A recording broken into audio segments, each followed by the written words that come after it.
오늘 제가 여러분들과 함께 나눌 이야기는 함께 그 길로라는 그런 제목의 말씀입니다.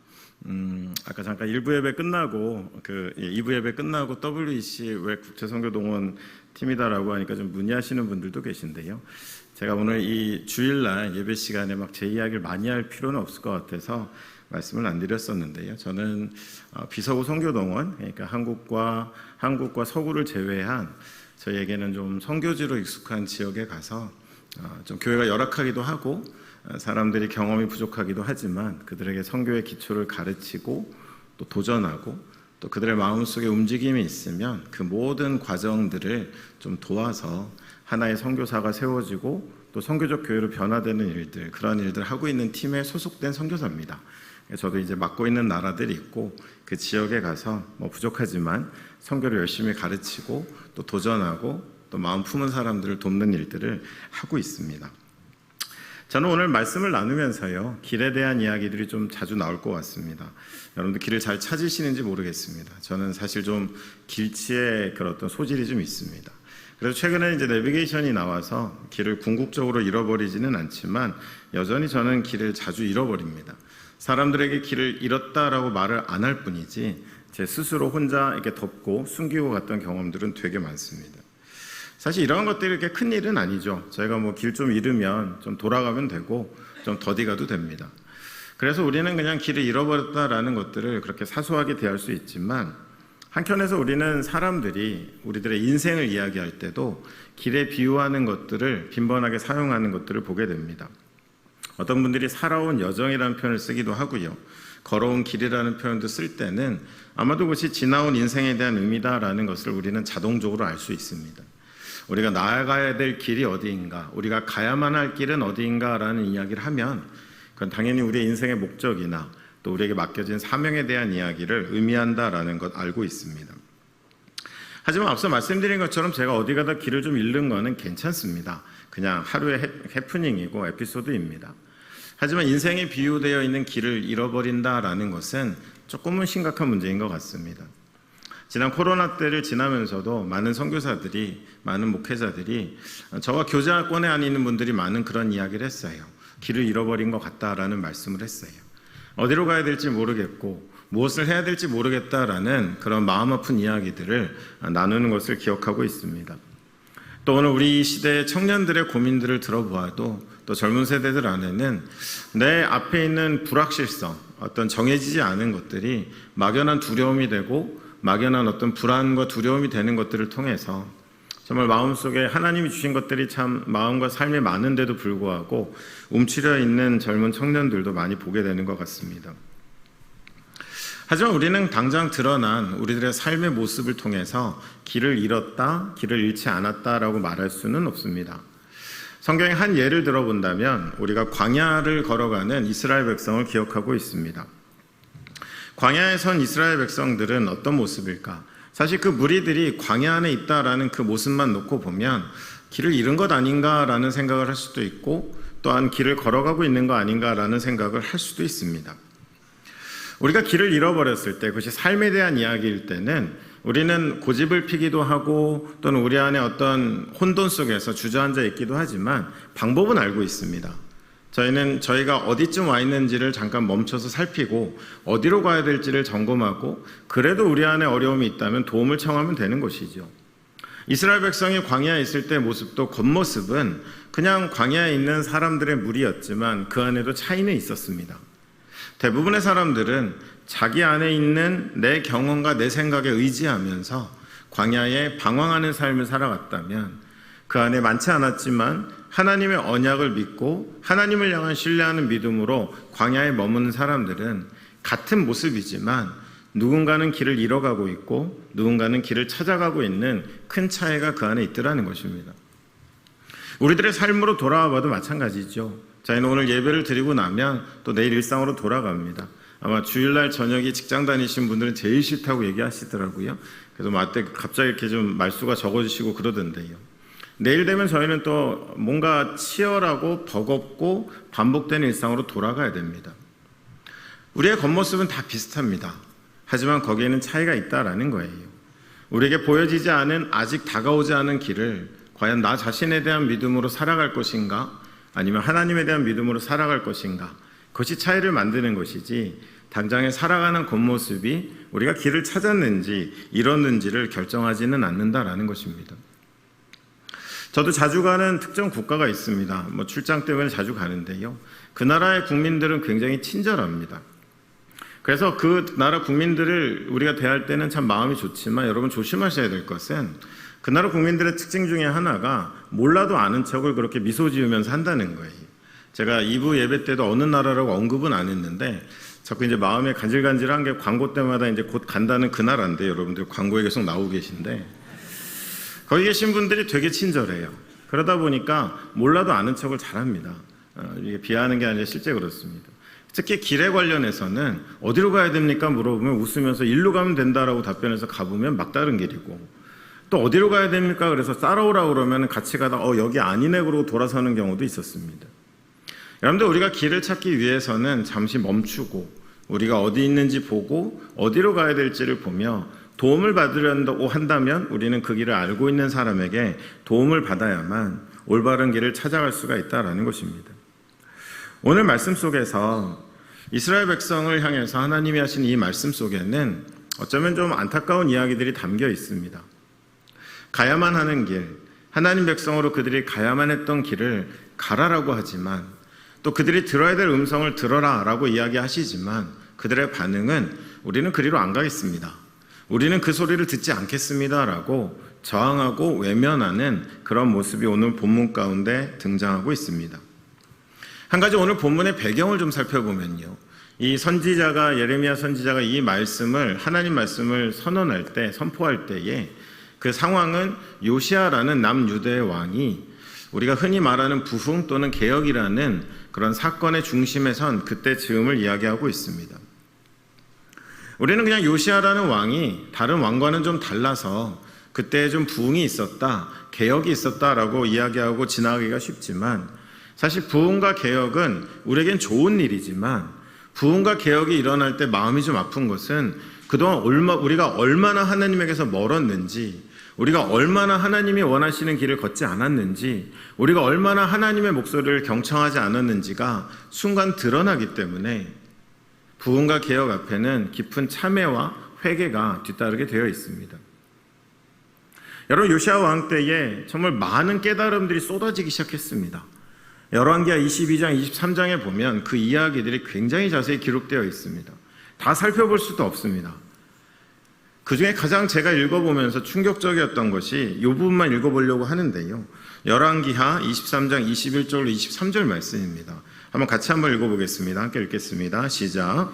왕이 모든 백성에게 명령하여 이르되 이 언약책에 기록된 대로 너의 하나님 여호와를 위하여 유월절을 지키라 하매 사사가 이스라엘을 다스리던 날부터 이스라엘 여러 왕의 시대와 유다 여러 왕의 시대에 이렇게 유월절을 지킨 일이 없었더니 요시아 왕의 제18년에 여호와 앞에서 이 유월절을 예루살렘에서 지켰더라.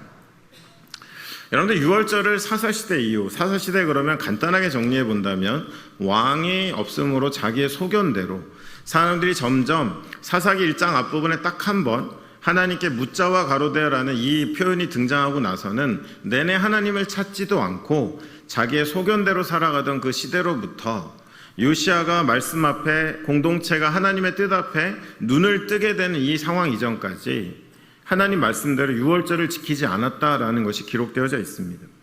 당장 보기에는 그냥 절기 하나를 지키지 않은 것이 아닌가라고 말할 수 있지만 그렇지가 않습니다. 여러분 유월절은 어떻게 시작됐느냐? 종과 노예로 애굽에서 신음하고 있는 이스라엘 백성을 그 소리를 들으신 하나님이 그들을 구원하고 구별하신 날, 이제는 더 이상 종과 노예가 아닌 하나님의 백성으로 거듭나도록 그들을 구원하여 내신 그날을 기념하는 것이 바로 유월절입니다.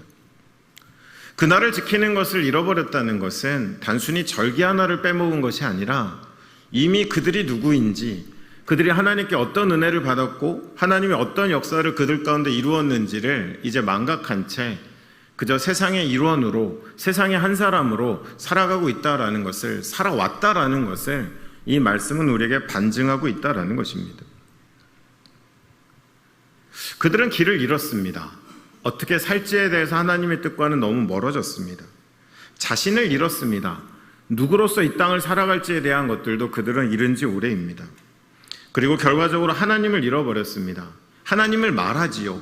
하나님에 대한 이야기를 합니다.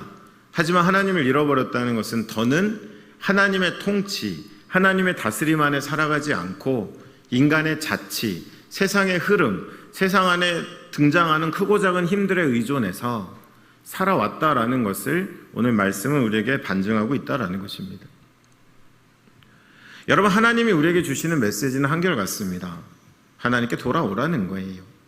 오늘 성경의 표현을 쓰자면 옛적 그 선한 길은 그냥 과거에 좋았던 우리의 어떤 신앙의 전성기 시절이 아니라 하나님이 우리에게 걷기 원하시고 하나님 우리를 통해 이루기 원하시는 정말 그 길만큼은 나의 백성이 걷기를 원하셨던 그 길로 돌아오라는 말씀을 끊임없이 하고 계십니다. 여러분, 우리는 회개와 회심을 통해서 주님 앞에 나왔습니다. 회개와 회심이 없는 그리스도인은 없습니다. 그리스도인이 된다는 것은 회개와 회심을 통한 것입니다.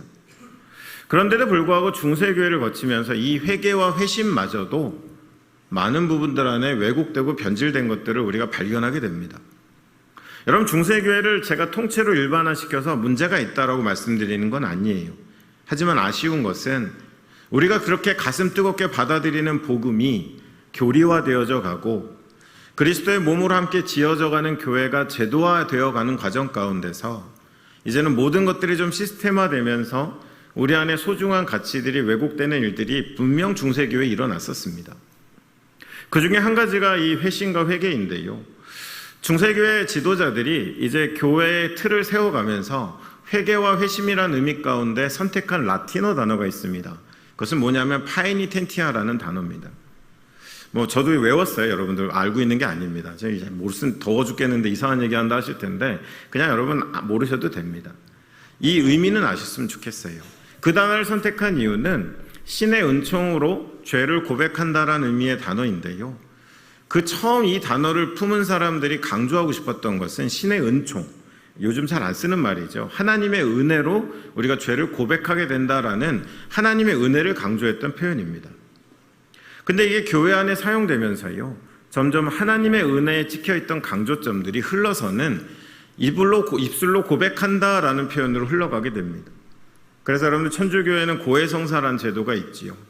어느 때인가부터 사람들은 죄를 해결하는 방법은 내가 뭔가 마음에 좀 어려움이 있거나 앞에서 하는 이야기를 보니까 마음에 찔림이 있어서 그냥 입술로 내 죄가 잘못됐습니다라고 고백하면 그 죄는 해결됐다라는 그런 이해를 기독교가 갖기 시작했습니다. 그래서 여러분, 실제로 저도요, 아까 이제 찬양하는 우리 청소년들 보면서 생각이 났던 제 어둠의 흑역사 시절인데, 저도 장로님 아들이었지만 제가 교회를 그냥 영혼 없이 다녔습니다. 수련회 가려면 아버님이랑 이렇게 딜을 했어요. 얼마 주시면 이러면서 갔습니다. 근데 저도 교회에서 자랐으니까 어느 정도의 분위기는 알죠. 중고등부 수련회, 특히 고등부 수련회 가면 꼭 마지막 그 첫날 저녁이 되면 갑자기 감성 있는 그 건반 연주가 이어지면서 조명이 어두워집니다. 회개의 밤이 찾아온 거죠. 그때 전사님 저희를 막 방석으로 때리셨거든요. 회개 기도하라고. 머리 한 3대 맞고 저도 기도했습니다. 어제 이것도 잘못했고 이것도 좀 찝찝하고 이러면서 기도했었어요. 그때 둘째 날 저녁이 되니까 또 불이 어두워지더니 건반 연주가 시작되더라고요. 그래서 회개의 밤이 또 찾아왔습니다. 아무리 제가 그렇게 신실하진 않았지만 여러분, 하루 만에 제가 죄를 지면 얼마나 지었겠습니까? 수련회 가 있는데요. 그래서 그날 정말 제가 제 기억하에 이렇게 기도했었습니다. 하나님, 어제 다 말씀드렸지만 한 번 더 말씀드릴 텐데요. 그리고 어제 했던 얘기를 또 했었습니다. 여러분, 저도 몸에 그게 뱄던 거예요. 그냥 입술로 고백하면 된다. 근데 이 회개와 그 회심에 대한 이야기들을 한번 성경으로 거슬러 올라가 보면요, 신약시대의 헬라어로 이런 의미로 쓰여진 단어는 메타노이아라는 단어가 있습니다. 의미는 뭐냐 하면 성찰을 통해 나의 생각과 행동을 바꾼다라는 의미입니다. 성찰은 잠깐 멈추는 거잖아요. 내가 혹시 잘못 가고 있지 않나 돌아보는 거잖아요. 그리고는 우리의 생각과 행동을 바꾼다라는 의미가 메타노이아에 담겨 있습니다. 여러분, 조금 다르죠? 시간을 더 거슬러 올라가 보겠습니다. 히브리어를 사용하는 구약의 시대로 가보면 슈브라는 말이 쓰였습니다. 그 말은 돌아오라라는 뜻입니다. 여러분, 구약 성경 읽어보면 선지자를 통해 또 말씀을 통해 하나님이 끊임없이 돌아오라고 하시잖아요. 그 돌아오라는 말이 슈브입니다. 근데 이 슈브라는 말의 그 뜻은 뭐냐 하면 사전적 의미는 돌아오라지만 용례라는 게 있죠. 그 시대에 사용되었을 때 이 단어가 갖는 의미는 신이 우리에게 주신 DNA를 회복하고 살아가라는 의미입니다. 여러분, 그 시절에 DNA라는 말은 없었습니다. 그냥 편한 말로 바꾼 거예요. 우리의 본 모습, 하나님의 창조 목적, 하나님이 우리에게 주신 것들, 하나님의 형상대로 지음받은 우리에게 심으신 것들을 회복하고 그리로 돌아가는 것이 회개이고 회심이다라고 구약 성경은 이야기하는 것입니다. 여러분, 우리가 읽고 있는 본문의 말씀과 하나님의 일관되게 선한 길로 돌아가라는 거예요. 그 길로 돌아오라는 것입니다. 그것은 그냥 우리의 순간의 마음이 아닌 우리의 존재적인 변화, 삶의 모든 기준의 변화들을 우리에게 도전하고 계신 것입니다.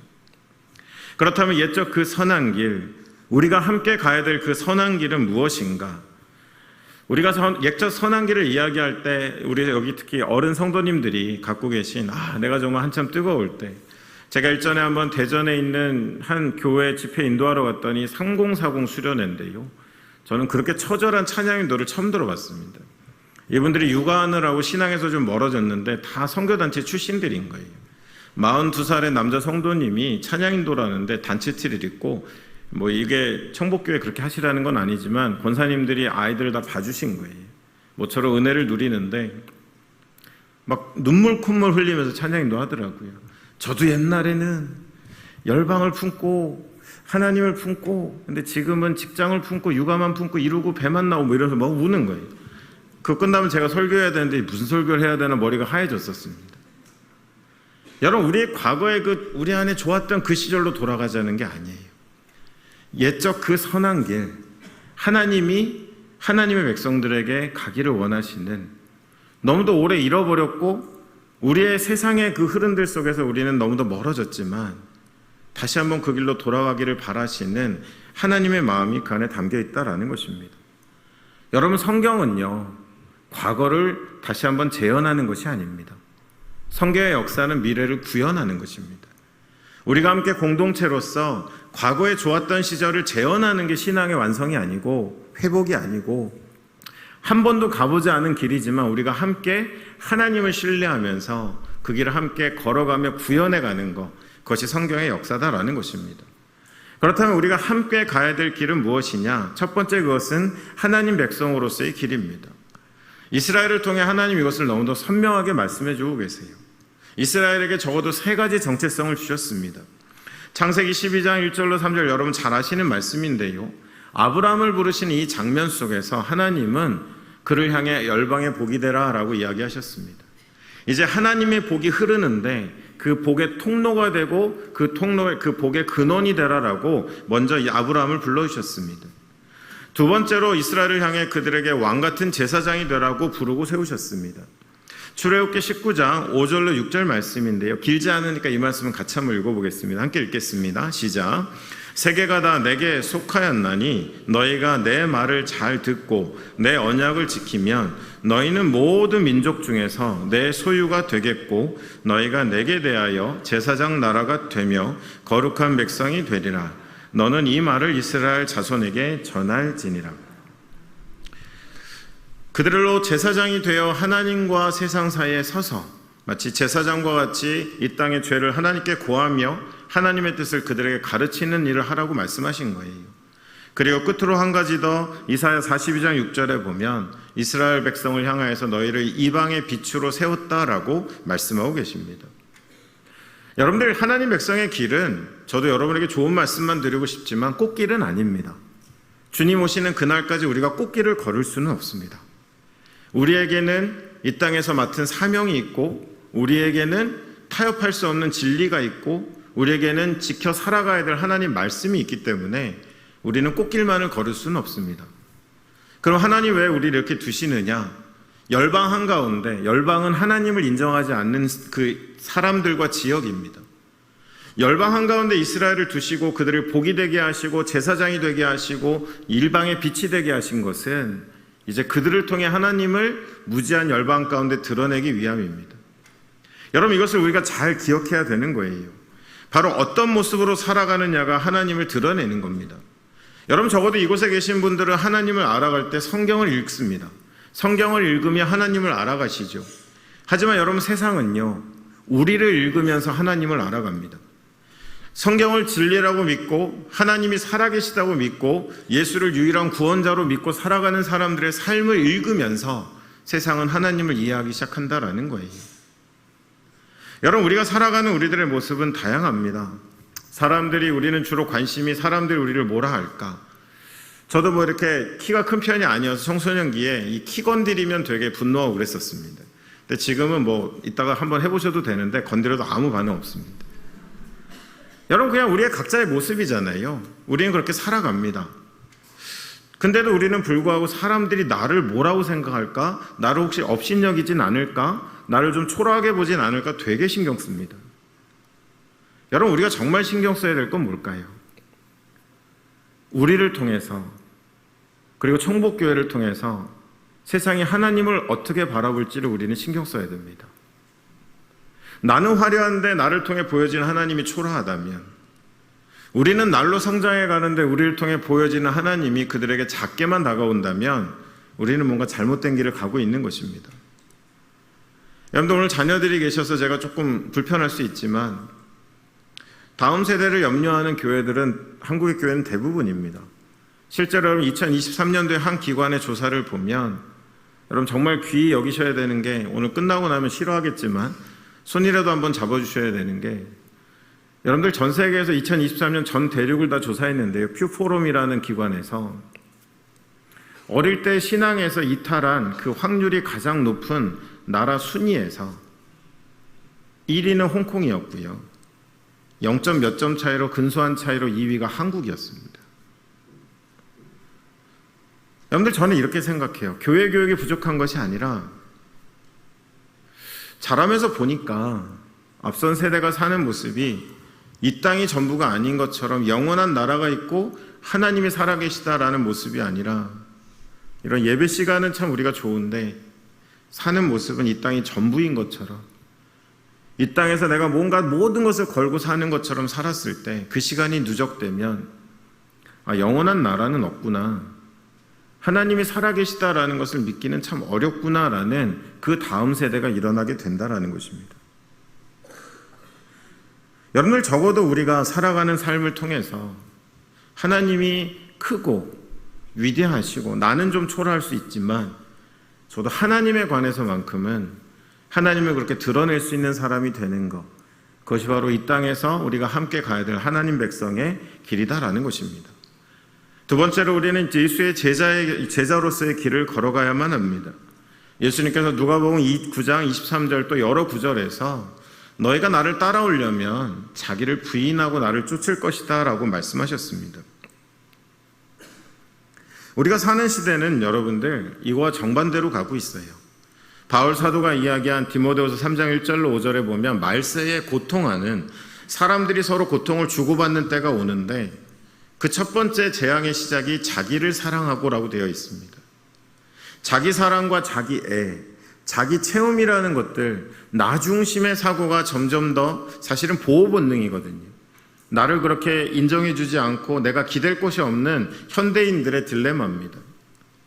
그러한 과정 가운데 자기애가 점점 강해지니까 많은 죄악들이 거기서 출발해요. 근데 예수님이 우리에게 말씀하신 나를 따라오려면 자기를 부인하고 우리를 비우고 그것에 하나님의 것을 채우라는 거예요.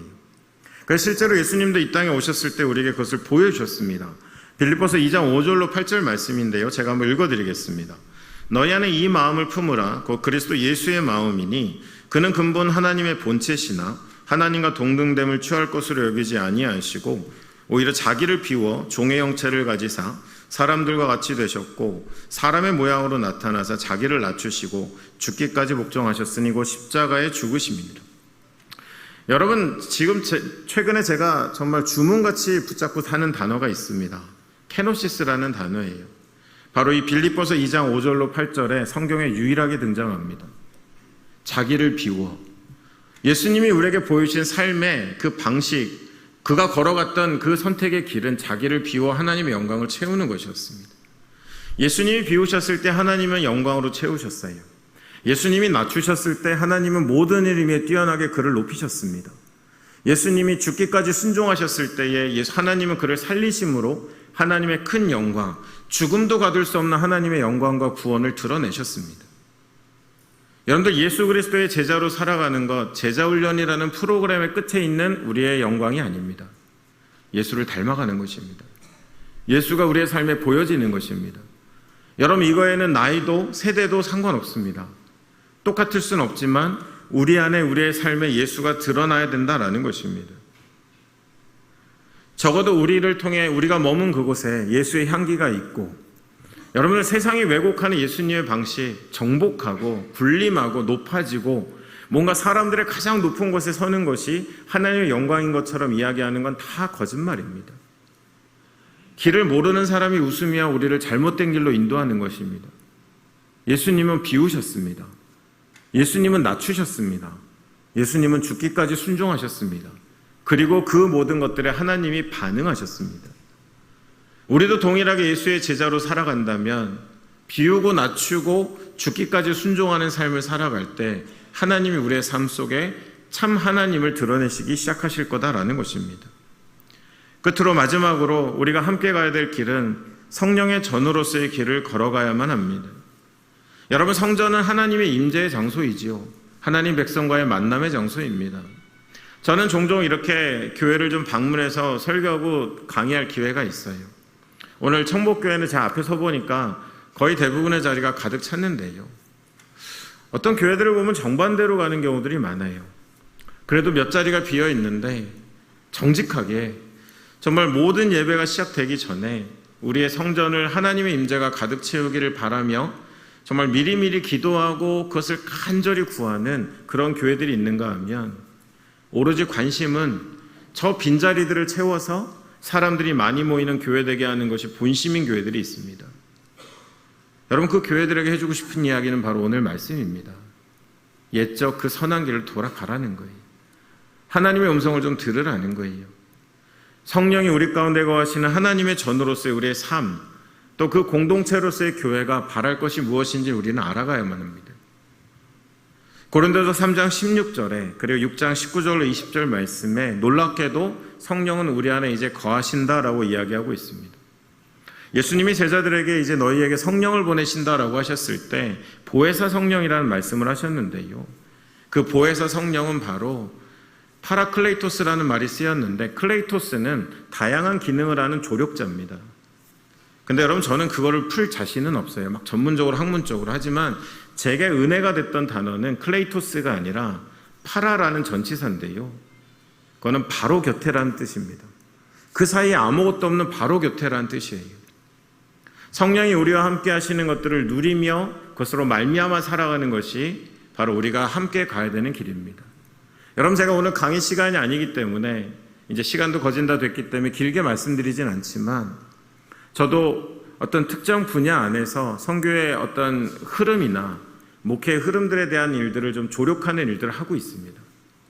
질문을 받죠. 이 시대의 한국 교회와 한국 선교에 있어서 가장 시급하게 우리가 회복하고 우리가 준비해야 될 것이 무엇입니까? 아마 그분들은 어떤 사역의 기술을 저에게 문의한 것 같아요. 하지만 저의 답변은 요즘 똑같습니다. 성령의 존재감입니다. 과연 교회의 중요한 결정과 우리의 일상의 모든 순간들마다 내가 아닌 얼마나 성령이 우리의 삶을 때로는 멈추게 하시고 때로는 방향을 틀게도 하시고 상식적으로는 계속 가야 되는데 잠시 기다리라라고 하는 성령의 인도하심이 우리의 삶에 얼마나 작동하고 있는가. 마지막으로 우리가 가야 될 길은 바로 성령의 전으로서 우리가 우리의 정체성을 기억하고 그런 공동체를 함께 만들어 가야만 한다라는 것입니다. 여러분, 이렇게 우리가 그 길을 갈 때 오늘 본문은 이렇게 이야기합니다. 너희의 심령에 평강이 있으리라 라고 이야기합니다. 여러분, 결론부터 말씀드리면 자꾸 여러분 우리가 점쟁이가 되면 안 돼요. 점쟁이를 기다리면 안 됩니다. 무슨 말이냐 하면, 우리 또 젊은이들 더 그럴 텐데요. 우리 미래를 좀 하나님이 다 보여주시면 마음 편하게 갈 것 같아요. 여러분, 성경 어디에도 그런 건 없습니다. 여러분, 우리에게 필요한 것은 누구와 함께 가는 거예요. 그 길을 누구에게 맡기고 가냐지 하나님 우리에게 우리의 악함을 아시기 때문에 다 안 보여주십니다. 하나님께 믿음을 두느냐 세상을 기웃거리냐의 문제이지 우리가 우리의 인생 끝까지 모든 것들을 알고 있느냐, 그렇지 못하냐의 문제는 결단코 아니다라는 것입니다. 오늘 마지막 결론은 그것입니다. 우리의 평강, 심령의 평강은 내가 지금 어쩔 줄 몰라 하는 그 문제가 해결됨으로 오는 것이 아니라 우리가 하나님의 옛적 그 선한 길을 걸어갈 때에 우리가 흔히 얘기하는 바로 그 여호와 샬롬, 환난과 고난이 있어도 하나님 백성이 하나님의 길을 가기 때문에 누리는 세상은 누릴 수 없는 그 평안, 바로 그 평강을 하나님 우리에게 주시겠다라고 말씀하고 계신 것입니다. 여러분, 그 평강은 심령의 평강입니다. 우리의 존재와 사명이 회복되기 때문이고요. 그 평강은 상황의 평강도 됩니다. 왜냐하면 이제 하나님의 통치와 하나님의 역사가 시작되기 때문에 그렇다라는 것입니다. 말씀을 마무리하면서요, 여러분들, 예수님께서 우리에게 소중한 말씀, 되게 중요한 말씀을 주신 적이 있어요. 마태복음 7장 13절로 14절 말씀입니다. 세상을 이렇게 보는 거예요. 많은 사람들이 유력하고 크고 편리한 것들을 추구하고 많은 사람들이 몰려가는 곳을 향해 가지만 곳에 생명이 있는 것이 아니다라고 말씀하십니다. 생명에 이르는 물은 좁고 협착해서 찾는 사람들이 적다고 했어요.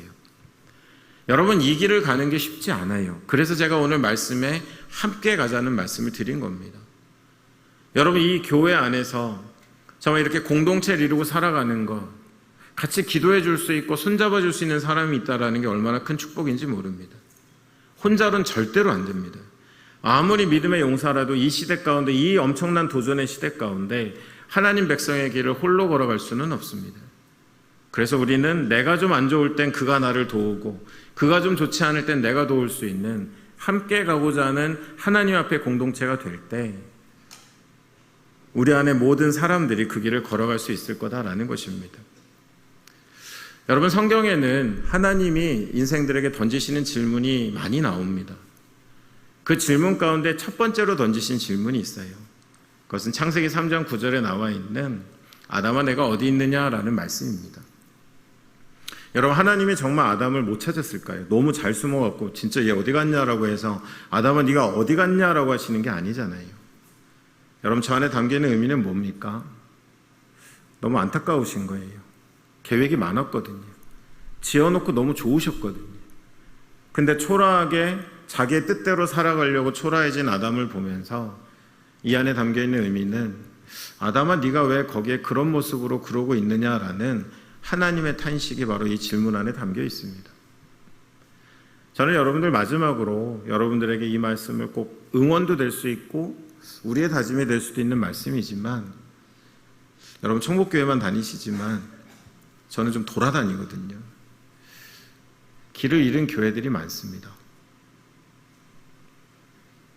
그리로 가지 않겠다라고, 내가 그 소리를 듣지 않겠다라고 하는 교회가 꽤 많습니다. 여러분, 청복교회는 길을 잃지 않으셨으면 좋겠습니다. 늘 가끔 멈춰서서 하나님이 우리에게 백성으로 가게 하신 그 길을 같이 바라보고, 뒤처지는 사람 있으면 좀 끌어주고, 주저앉아 있는 사람 있으면 옆에도 앉아 있어주고, 그런 거 아니에요. 여러분들 일어나 이게 아니라 잠깐 앉아 있어주고, 그래서 같이 이 어려운 시대 가운데서 하나님의 선한 길을 걸어가시는 여러분들 되시기를 주님의 이름으로 간절히 축원드립니다.